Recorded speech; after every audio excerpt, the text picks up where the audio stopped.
You walk into a quiet room and find your dog sitting dead center, locked onto a completely blank stretch of drywall.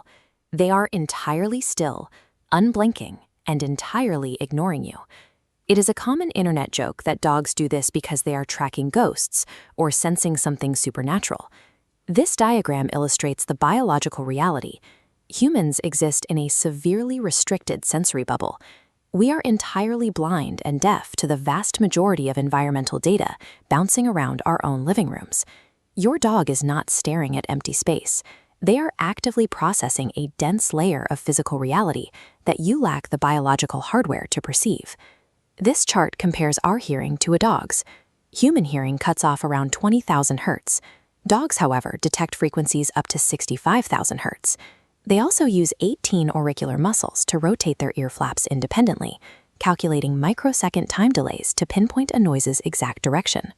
Behind your drywall is a highly active acoustic environment. Mice scurrying across wooden beams, or shifting water pipes, or the high-frequency clicking of termites are all broadcasting loud and clear into your living room. When a dog locks onto a wall, they are executing intense acoustic targeting. They are using the structure of your house as a giant speaker cabinet for hidden wildlife. Beyond sound, dogs navigate a dense chemical landscape. Their noses house up to 300 million scent receptors, feeding an olfactory cortex 40 times our size. This 3D cross-section of the canine nasal cavity highlights a secondary system, the Jacobson's organ, located above the roof of the mouth.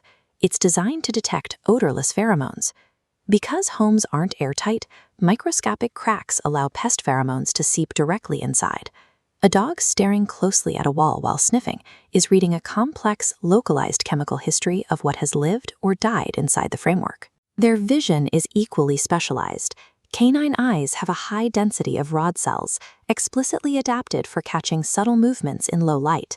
They can easily track a microscopic spider crawling near the ceiling or detect micro-flickers of light and shifting shadows that bypass human visual processing. These extreme auditory senses, powerful olfactory abilities, and visual capabilities are ancient predatory survival mechanisms. Today, they are trapped inside quiet, enclosed modern living rooms. When these highly tuned drives lack a physical outlet, hyperfixating on microscopic stimuli hidden in walls serves as a self-soothing behavior for bored, understimulated pets. But there is a medical distinction to make. Sometimes the staring behavior is not triggered by the environment, but by the dog's internal brain chemistry. This topography compares a healthy brain on the left with one experiencing canine cognitive dysfunction, or CCD, on the right. CCD is the biological equivalent of Alzheimer's, driven by oxidative damage and severe neuronal loss in aging dogs. The physical markers of CCD are distinct.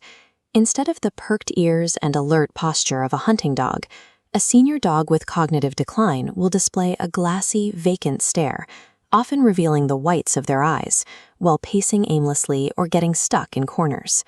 The critical difference lies in intent. A healthy dog is actively investigating their physical environment. A dog with CCD has become mentally disconnected from it. If your young dog is staring at a wall, check your house for pests. But if you have a geriatric dog exhibiting spatial disorientation, record the behavior on your phone and consult a veterinary professional. A staring dog is either displaying the finely tuned hardware of an apex predator or showing the vulnerability of a patient in need of medical care. Subscribe to PetSense for more deep dives into the clinical science behind your pet's everyday behavior. Next time, we explore the cognitive processing and auditory mechanics behind another famous behavior: why dogs tilt their heads when we speak to them.